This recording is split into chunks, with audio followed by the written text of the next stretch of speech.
Dream studio channel में आपका स्वागत है। आज इस वीडियो में हम मधुमक्खियाँ के बारे में कुछ चर्चा करेंगे और जिन लोगों ने अभी तक इस चैनल को सब्सक्राइब नहीं किया है, विभिन्न जानवरों और पक्षियों और भी बहुत कुछ के बारे में जानने के लिए इस चैनल को सब्सक्राइब करें।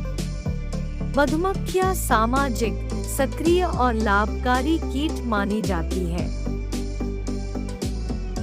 आइए जानें मधुमक्खियों के बारे में कुछ रोचक तथ्य। मधुमक्खियाँ आदिमानव के जन्म से 5.5 लाख वर्ष पहले प्रकट हुई थी। प्राचीन गुफाओं की कला में प्रसिद्ध बाइक्रॉप स्कूपा डे ला अराना की एक गुफा पेंटिंग में आदिमानव को शहद इकट्ठा करते हुए दर्शाया गया है। मधुमक्खी की छवि मिस्र के फिरौन की उपाधियों पर भी देखी जाती है, क्योंकि इसे निर्भयता और अनुशासन का प्रतीक माना जाता है। यह भी कहा जाता है कि रूसी सम्राटों या राजाओं के समय में लोगों से श्रद्धांजलि के रूप में शहद और मोम एकत्र किया जाता था। मधुमक्खियों गति 15 से 16 मील प्रति घंटा होती है और ये लगातार 8 मील तक उड़ सकती है। एक रानी मधुमक्खी एक समय में 18 से 20 नर मधुमक्खियों के साथ संभोग करती है और एक बार में 2 से 2500 अंडे देती है। 2012 के एक अध्ययन में शोधकर्ताओं ने पाया कि मधुमक्खियां मानव चेहरों की तस्वीरें याद रख सकती हैं और बाद में उन्हें देखने पर उन्हें पहचान सकती हैं। एक मधुमक्खी एक सेकंड में 200 बार अपने पंख फड़फड़ाती है। परिणामस्वरूप मधुमक्खी उड़ते समय गुंजन की ध्वनि निकालती है। प्रत्येक मधुमक्खी में 170 गंध रिसेप्टर्स होते हैं, जिनकी मदद से वह विभिन्न फूलों की पहचान कर सकती है और आवश्यकतानुसार भोजन और शहद एकत्र कर सकती है। ऑस्ट्रिच वैज्ञानिक कार्ल वॉन फ्रिट्ज के शोध से पता चलता है कि मधुमक्खियाँ एक प्रकार के नृत्य के माध्यम से अपने साथियों को जानकारी देती हैं कि सबसे अच्छे फूल कहाँ मिलेंगे या पीने का पानी कहाँ मिलेगा। इसे वैगल डांस कहा जाता है।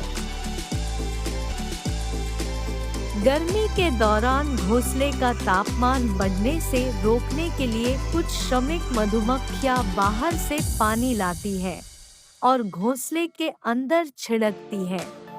दूसरा समूह तुरंत अपने पंख फड़फड़ाने लगा। इसके अलावा युवा श्रमिक मधुमक्खियां अपने शरीर से छत्ते से गर्मी को अवशोषित करती हैं और बाहर उड़कर उस गर्मी को छोड़ती है। इसे हीट शील्डिंग कहा जाता है। प्रसिद्ध मधुमक्खी विज्ञानी प्रोकोपोविच ने मधुमक्खियों के बारे में सबसे आश्चर्यजनक बात कही। उनके शब्दों में, जब एक रानी मधुमक्खी अपनी कॉलोनी के नियमों को तोड़ती है या मधुमक्खियों की दूसरी कॉलोनी के साथ संभोग करने की कोशिश करती है, तो नर मधुमक्खियां उसे डंक मारती है, उसके पंख फाड़ देती है और उसका दम घोंट देती है। चलो अब फूल बनकर आओ। 1 किलो शहद जमा करने के लिए श्रमिक मधुमक्खियों को लगभग 40 लाख फूलों से पराग इकट्ठा करने की आवश्यकता होती है। यानी 500 ग्राम शहद के लिए 20 लाख फूलों के पराग की आवश्यकता होती है। यदि सब कुछ ठीक रहा तो श्रमिक मधुमक्खियाँ पूरे मौसम में लगभग 55 किलोग्राम शहद जमा कर लेती है। एक श्रमिक मधुमक्खी अपने जीवन काल में केवल आधा चम्मच शहद ही पैदा कर पाती है। रानी मधुमक्खी के चारों ओर एक छत्ता बनाया जाता है। रानी के पास सर्वोच्च शक्ति है। यदि मादा मधुमक्खी का अंडा फूटता है तो उसे श्रमिक मधुमक्खियां छिपा लेती है, क्योंकि यदि रानी मधुमक्खी ने देख लिया तो उस बच्चे पत्नी मधुमक्खी की मृत्यु निश्चित है। इसीलिए रानी के अलावा अन्य मादा मधुमक्खियों को गुप्त रखा जाता है। बाद में जब रानी मधुमक्खी का बच्चा बड़ा हो जाता है तो उसे छत्ते पर नियंत्रण पाने के लिए संघर्ष करना पड़ता है, अन्यथा मादा मधुमक्खी अलग होकर अलग छत्ता बना लेती है।